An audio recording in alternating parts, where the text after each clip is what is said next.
नाम क्या आपका? लक्ष्मी। लक्ष्मी, किस बात को लेकर हड़ताल है? सैलरी को लेके हमारी सैलरी नहीं बढ़ रही है और सैलरी जो बता रहे हैं हमें 15,000 बता रहे हैं, उसमें से PF SI वगैरह कट के हमें 13,000 कुछ मिलेगी। अब आप बताइए इतनी महंगाई के जमाने में हमें क्या मिलेगा? गवर्नमेंट के रेट तो वही है ना सर, एक दिन का आप बताइए कितना है?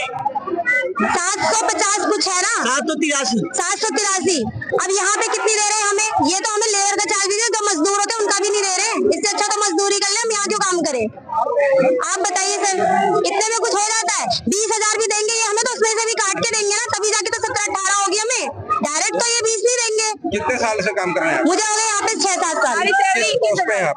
मैं असेंबली में हूँ और यहाँ पे पोस्ट किसी की कुछ नहीं है, कैजुअल पोस्ट है हमारी। और सर आप बताइए, जो नया बंदा आता है उसकी सैलरी सेम होती है, जो पुराना है उसकी भी सेम है। ये बढ़ाते नहीं है कुछ भी, आप खुद पता कर सकते हैं। सेम बंदे 2 दिन का आया बंदा, उसे भी उतनी ही मिल रही है, हमें भी मिल रही है। इतना साल हो गया कभी नहीं बढ़ाते। नाम क्या आपका? ज्योति। ज्योति, कितने सालों से काम कर रहे हैं? सर मेरे को 3-4 साल हो गया काम करते हैं। तो 4 साल में कोई सैलरी नहीं बढ़ी? नहीं सर, सैलरी वही है हमारी 9,000। जो छुट्टी नहीं करेगा 9,500 रुपए आती है। हाँ 9,800। इसके अलावा भी कोई शिकायत है? हाँ, कैंटीन का खाना और कुछ भी नहीं, सिस्टम ही खराब है वहाँ का कैंटीन का। फोन तो अलाउ नहीं करते, वो बात है, और बहुत ही ज्यादा यहाँ तक कि मतलब वॉशरूम तक जाने नहीं देते, अभी भी वॉशरूम तक नहीं जाने देते हैं। यहाँ पे कैंटीन में खाना भी खराब मिलता है।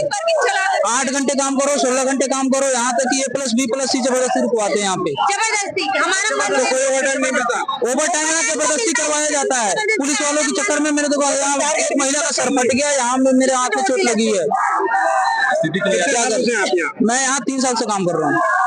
कोई वेतन नहीं बढ़ा? वेतन नहीं बढ़ा, इसी चक्कर में हम लोग यहाँ पे आंदोलन कर रहे हैं। सरकार कह रही है 2016 में खुद मोदी सरकार ने आयोग बनाया, 2016 के हिसाब से 22,500 रुपए की घोषणा की सरकार ने। लेकिन पिछले 15 सालों से अगर 11 सालों से अगर देखेंगे तो फरीदाबाद में, हरियाणा में खुद वेतन नहीं बढ़ा, जो हर 5 साल में इंक्रीज होना चाहिए था। हर 5 साल में जो है मजदूरों का वेतन बढ़ना चाहिए था।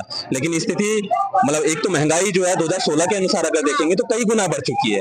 आज खुद जो है जब मजदूर सड़कों पर उतर रहे हैं, मानेसर में, गुड़गांव में, नोएडा में, तो मजदूर सड़कों पर उतर रहे हैं, तो हरियाणा सरकार आनंद फानंद में 15,220 रुपए का ग्रेड लेके आई है। आज की महंगाई में कोई भी व्यक्ति अगर ये बात कह सके कि 15,200 रुपए में उसका घर आराम से चल जाएगा, या उसके जो है बच्चे जो है अच्छे से पढ़ लेंगे, बीमार पड़े, उसके घर में कोई अगर बीमार पड़े तो वो किसी के आगे हाथ ना फैला पाए, कोई किसी की ऐसी स्थिति होगी 15,200 रुपए में? तो नहीं, गवर्नमेंट के जो मानदेय है उससे संतुष्ट नहीं है। हम ये बात कह रहे हैं कि आज की जो महंगाई है उसके हिसाब से, खुद सरकारी आंकड़ों के हिसाब से मैं बात कर रहा हूँ, जो 2016 के अनुसार थी, आज महंगाई कई गुना बढ़ चुकी है। आज तो 30,000 से ऊपर होना चाहिए मजदूरों का वेतन, तब जाके वो अपने परिवारों का जो है भरण पोषण, शादी ब्याह और बाकी चीज जिम्मेदारियों का निर्वाह कर सकता है। कोई भी व्यक्ति, क्या आप अगर सोचें कि या किसी पुलिस वाले को या किसी सरकार के या यही कंपनी के मैनेजमेंट को 15,200 रुपए दिया जाए तो वो क्या अपने परिवार का गुजर बसर कर सकता है? क्या मजदूर ये वो जो सब सारी मेहनत जो है करे, वो सुई से लेके जहाज तक वो बनाए और सबसे खराब जिंदगी भी वही जिए? ऐसा कौन सा नियम है? कहाँ का नियम है? तो इसके खिलाफ मजदूरों को एकजुट होना चाहिए। और आज जो है जो हरियाणा सरकार जिस तरह का व्यवहार कर रही है मजदूरों के साथ में, एक तो जो है अगर खुद जो है उसने जो बढ़ाया है न्यूनतम वेतन, ये मालिक उसको लागू नहीं कर रहे हैं, और जब मजदूर उसको लागू करवाने के लिए उतर भी रहे हैं सड़कों पे, अपनी मांगों के मैनेजमेंट के सामने अपनी मांगे प्रस्तुत कर रहे हैं, तो यही हरियाणा सरकार उन मजदूरों पर लाठी बांधवा रही है, उन मजदूरों का दमन कर रही है ना। जो लोग जो है उन मजदूर आंदोलनों का समर्थन कर रहे हैं उनको घरों से उठा रही है ना। मानेसर में देखिए 50 लोग जो है गिरफ्तार है मजदूर, जिसमें 20 महिलाएं हैं, है ना। और कई लोगों को गंभीर चोटें लगी हैं, कई लोगों को रात जाके जो है पुलिस जो है घरों से उठा रही है। तो ये जो है शर्मनाक कृत्य जो है हरियाणा सरकार कर रही है, इसकी खिलाफत पूरे मजदूर वर्ग को करनी चाहिए, पूरे मजदूरों को करनी चाहिए।